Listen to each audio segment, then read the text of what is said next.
नमस्कार बच्चों, YouTube channel शिक्षालय में आपका बेहद स्वागत है। मेरा नाम है रेनू यादव। इस चैनल में हम CBSE के क्लास 9 से लेकर 12 तक के सारे केमिस्ट्री के चैप्टर्स को पढ़ाएंगे। क्लियर? अगर आपको कोई भी डाउट होता है तो आप फौरन पूछिएगा। हम बात कर रहे हैं chapter number 1 class 9 matter in our surrounding. बच्चों, अभी तक आप जानते हैं कि मैटर के 3 फॉर्म्स होते हैं, सॉलिड, लिक्विड और गैस। और आप ये भी जानते हैं कि सॉलिड का लिक्विड में कन्वर्जन हो सकता है और इसको हम बोलते हैं फ्यूजन। ठीक है, हमने ये भी पढ़ा था कि लिक्विड को हम गैस में कन्वर्ट कर सकते हैं और वो आपका प्रोसेस कहलाया जाता है वेपोराइजेशन। वेपोराइजेशन को हम इवेपोरेशन भी कह सकते हैं बच्चों। एक और बात याद होगी आप लोगों को कि जब सॉलिड लिक्विड में कन्वर्ट होता है तो वो जो टेम्परेचर जिस पर सॉलिड लिक्विड में कन्वर्ट होता है वो उसका कहलाया जाता है मेल्टिंग पॉइंट।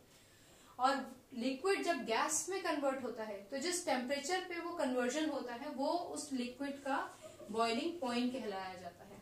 आपको लेटेंट हीट ऑफ वेपोराइजेशन और लेटेंट हीट ऑफ इवेपोरेशन जो सेम है वो plus latent heat of fusion भी याद होंगे। Clear? Latent heat of fusion याद है ना, सॉलिड से लिक्विड में conversion. Latent heat of vaporisation को हम लेटेंट हीट ऑफ इवेपोरेशन भी बोलते हैं और वो क्या होता है, लिक्विड से गैस में कन्वर्जन। आज हम पढ़ेंगे कि क्या हम सॉलिड को डायरेक्टली गैस में कन्वर्ट कर सकते हैं। कर सकते हैं। क्या मेथड होता है? The name of the method is sublimation.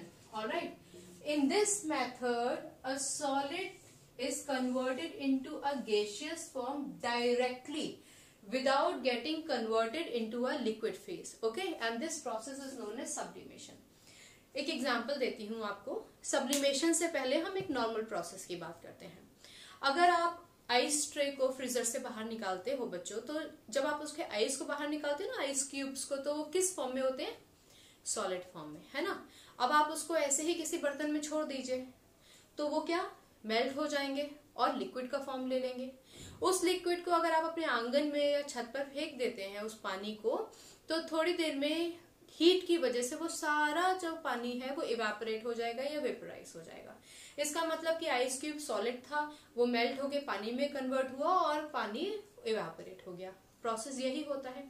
लेकिन आपको ये भी याद होगा कि जब मौसम बदलता है और आप गर्मी आने पर सर्दियों के सारे कपड़े अंदर रख देते हो अलमारी में, और सर्दी आने पे गर्मियों के सारे कपड़े अलमारी में रख देते हो ना, तो उसमें नेफ्थलीन के बॉल्स डालते हैं ताकि किसी तरीके की कोई भी कीड़ा या कुछ भी ना लग जाए, कपड़े खराब ना हो जाए। क्लियर?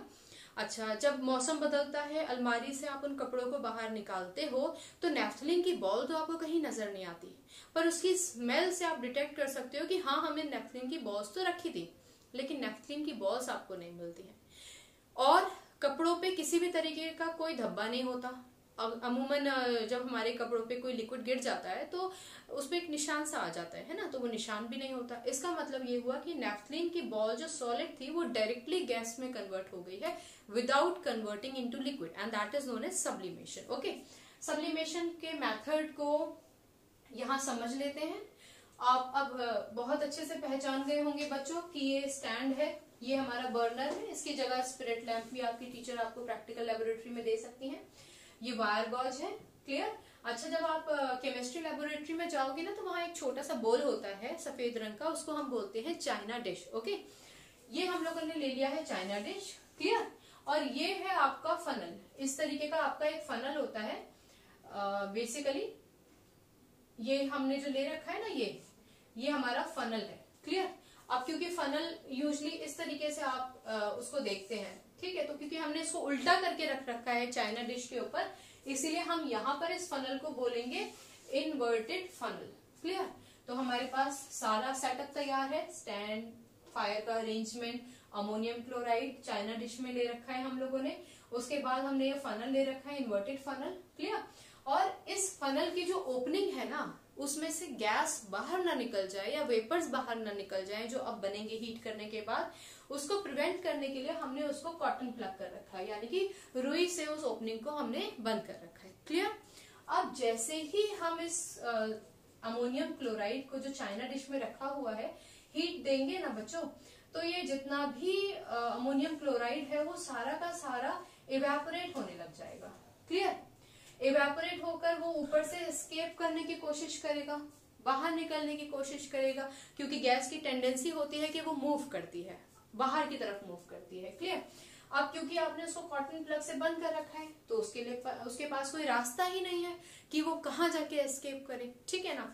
तो इन्वर्टेड फनल का वो हिस्सा जो ठंडा है, जहां तक हीट नहीं पहुंची है, क्लियर? जैसे आप यहाँ से इसको हीट कर रहे हो ना, तो ये पूरा चाइना डिश तो गर्म हो ही गया होगा, साथ में फ्लास्क का ये वाला पोर्शन है ये भी गर्म हो गया होगा, लेकिन इस पोर्शन में अभी गर्माहट का असर नहीं आया होगा। क्लियर? जहां भी फनल में हीट का असर नहीं पहुंचा है वो जगह ठंडी है। ठंडक के कांटेक्ट में आने के बाद जो हमारे वेपर्स होते हैं ना, वो डायरेक्टली सॉलिड में कन्वर्ट हो जाते हैं, जैसे कि यहाँ पर हो गए हैं। क्लियर? उसके बाद आप क्या करोगे, इसको फायर को आप विड्रॉ कर दीजिए, बंद कर दीजिए, इस पूरे सेटअप को ठंडा होने दीजिए। ठंडा होने के बाद इस इन्वर्टेड फनल को आप हाथ में ले लीजिए और एक स्पैटुला की मदद से ये जितना भी सॉलिड यहाँ पे इकट्ठा हो गया है उसको आप स्क्रैप आउट कर सकते हैं। तो इस एक्सपेरिमेंट से दो चीजें सामने आई। पहली बात तो ये कि ये जो हमने सॉलिड लिया था ना बच्चों, ये सॉलिड आपका डायरेक्टली गैस में कन्वर्ट हुआ, क्योंकि यहाँ पर आपको कहीं भी किसी भी तरीके का कोई भी मॉइस्चर या किसी भी तरीके का कोई लिक्विड का ड्रॉपलेट नजर नहीं आएगा इस एक्सपेरिमेंट में। क्लियर? तो इसका मतलब सॉलिड डायरेक्टली गैस में कन्वर्ट हुआ। ये सॉलिड था ना अमोनियम क्लोराइड, ये डायरेक्टली गैस में कन्वर्ट हुआ, लिक्विड नहीं बना है। और जब ये गैस एस्केप करने की कोशिश कर रहा था और इसको जगह नहीं मिली, तो फनल के ठंडे पोर्शन के कांटेक्ट में आने पर वो डायरेक्टली सॉलिड में कन्वर्ट हो गया। इसका मतलब इस पूरे सेटअप में सॉलिड गैस में कन्वर्ट हुआ और गैस सॉलिड में कन्वर्ट हुआ। क्लियर? गैस सॉलिड में कन्वर्ट हुआ। क्लियर? तो ये जो मेथड होता है ना, जहां सॉलिड से गैस या गैस से सॉलिड बन जाता है, इसी को हम बोलते हैं sublimation. I hope this is clear. I hope there is no problem. मैं थोड़ा सा और आपको बता दूं ताकि आप अपनी एनसीईआरटी किताबें पढ़ें तो उनके कुछ शब्दों से आप कंफ्यूज ना हो जाएं। बच्चों, ये जो आपका अमोनियम क्लोराइड है ना, इस अमोनियम क्लोराइड को हम ऐसे समझते हैं कि मान लीजिए ये सॉलिड है। मैं आपको समझाने के लिए बता देती हूँ। अब आप बोलेंगे कि ये सॉलिड था तो ये वेपर में क्यों कन्वर्ट हो गया। आप बोलेंगे कि ये टाइटली भी पैक्ड था। हाँ, इसके जो पार्टिकल्स हैं वो टाइटली पैक्ड हैं, लेकिन जब आप इसको हीट देते हो ना बच्चों, तो ये जो हीट होती है ना, गर्माहट, ये गर्माहट इसके बीच के फोर्स ऑफ अट्रैक्शन को ओवरकम कर देती है। ठीक है ना? हीट ज्यादा हो गई है। हीट ज्यादा होने की वजह से इनके बीच में जो फोर्स ऑफ अट्रैक्शन था जिससे ये जुड़े हुए थे, वो फोर्स ऑफ अट्रैक्शन टूट जाता है। जब फोर्स ऑफ अट्रैक्शन टूट गया तो स्पेस बन गया, और स्पेस बन गया तो काइनेटिक एनर्जी आ जाएगी। इतनी एनर्जी आ जाएगी कि ये अपने बॉन्डिंग तोड़कर भागने लग जाएंगे, और वही स्टेज में ये सारे के सारे वेपराइज हो जाते हैं। क्लियर? तो आप जब अपनी एनसीईआरटी पढ़ेंगे तो कभी भी आपको कंफ्यूज नहीं होना है। फिर भी अगर आपको कोई कंफ्यूजन रहता है तो आप मुझे पूछिएगा। ओके, अब हम आगे बढ़ते हैं चैप्टर में। पहले तो आप लोगों को ये क्लियर हो गया है कि तीनों स्टेजेस एक दूसरे में कन्वर्जिबल हैं। इसको एक बार मैं आपको दिखा देती हूँ। सॉलिड जब लिक्विड में कन्वर्ट होता है उसको हम बोलते हैं फ्यूजन। क्लियर? लिक्विड जब गैस में कन्वर्ट होता है तो उसको हम बोलते हैं वेपोराइजेशन। ऑलराइट बच्चों, वेपोराइजेशन को ही हम इवेपोरेशन के नाम से भी जानते हैं। ओके, अच्छा, सॉलिड से लिक्विड, लिक्विड से गैस, और अगर सॉलिड से डायरेक्टली गैस बन जाए या फिर गैस से डायरेक्टली सॉलिड बन जाता है तो उसको हम क्या बोलते हैं? अभी अभी आप लोगों ने पढ़ा था sublimation. Okay, I hope this is clear. इसमें तो आपको कोई डाउट नहीं होगा। ओके, अब हम बात करते हैं पार्टिकल्स के ऊपर गैस का प्रेशर का क्या असर पड़ता है। प्रेशर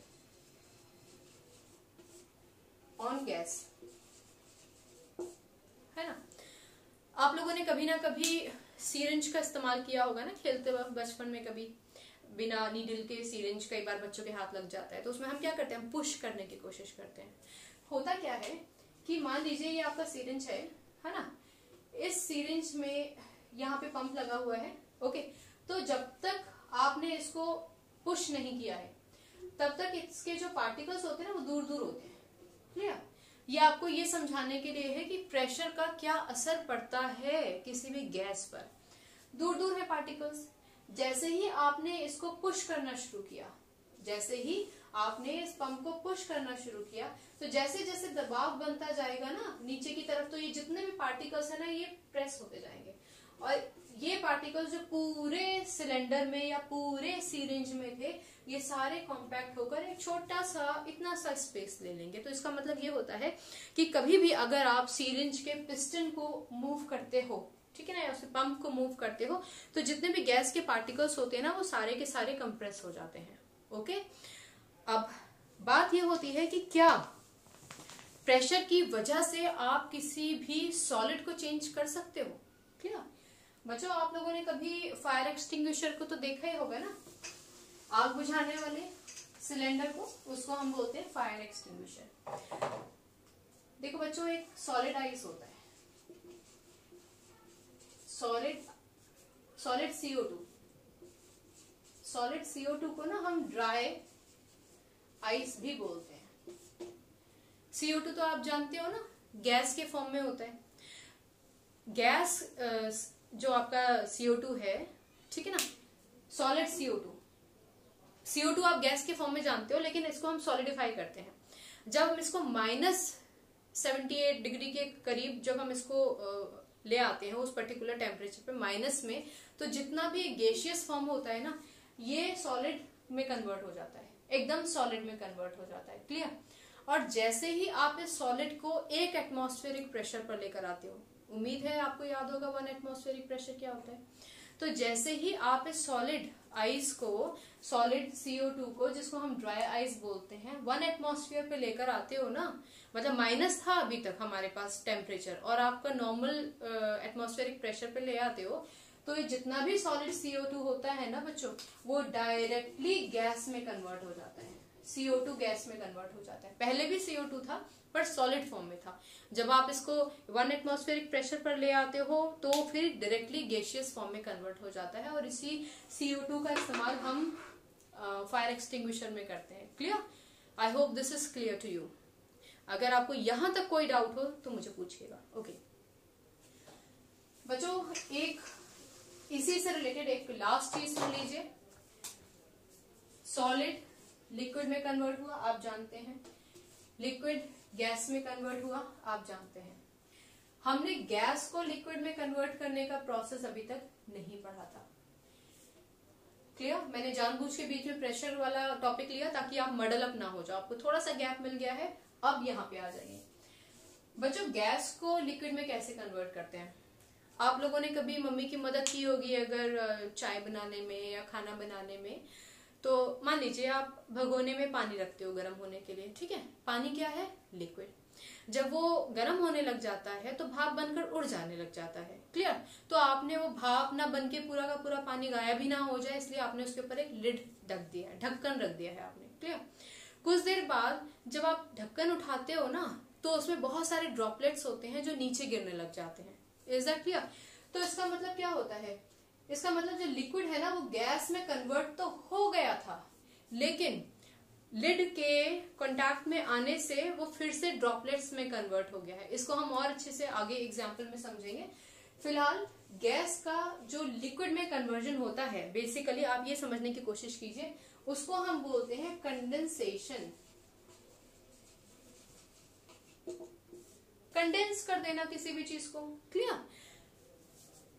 आपको कंफ्यूजन नहीं होना चाहिए बच्चों, मैं फिर लिख देती हूँ कंफ्यूजन नहीं हो इसलिए। सॉलिड का लिक्विड में कन्वर्जन फ्यूजन, लिक्विड का गैस में कन्वर्जन वेपोराइजेशन, वेपोराइजेशन या फिर यस एवापोरेशन, ठीक है। अब हम उल्टा चल रहे हैं, गैस से लिक्विड बनाओगे तो उसको क्या करोगे आप, कंडेंस करोगे, क्लियर। कंडेंसेशन है ना, टेम्परेचर को लोअर कर दोगे, वो अपने आप से ही लिक्विड में कन्वर्ट हो जाएगा। और लिक्विड को अगर आपने सॉलिड में कन्वर्ट करना है तो वो कहलाया जाता है सॉलिडिफिकेशन, सिंपल है ना। सॉलिडिफिकेशन का मतलब ये हो जाता है कि सॉलिड में कन्वर्ट कर देना है आपको लिक्विड में। ओके, यहां तक अगर आपको कोई भी डाउट है at any point of time feel free to ask me. ठीक है, केमिस्ट्री एक ऐसा सब्जेक्ट है जिसको आप बहुत ही प्यारे तरीके से समझ सकते हैं। ना आपको रट्टाफिकेशन की जरूरत है, ना आपको दिमाग पे जोर डालने की जरूरत है। आप सिर्फ कॉन्सेप्ट्स को सुनिए और अपनी लैंग्वेज में आंसर लिखोगे तो कहीं भी आपके आंसर को डिस्कार्ड नहीं किया जाएगा, बशर्ते जो कंटेंट है वो सही लिखा है। क्लियर? तो अगले सेशन में मिलने से पहले मैं आपको बता दूं कि आप अपना अच्छे से ख्याल रखिए, केमिस्ट्री को पढ़ते रहिए, start loving chemistry, take a good care of yours. God bless you, bye.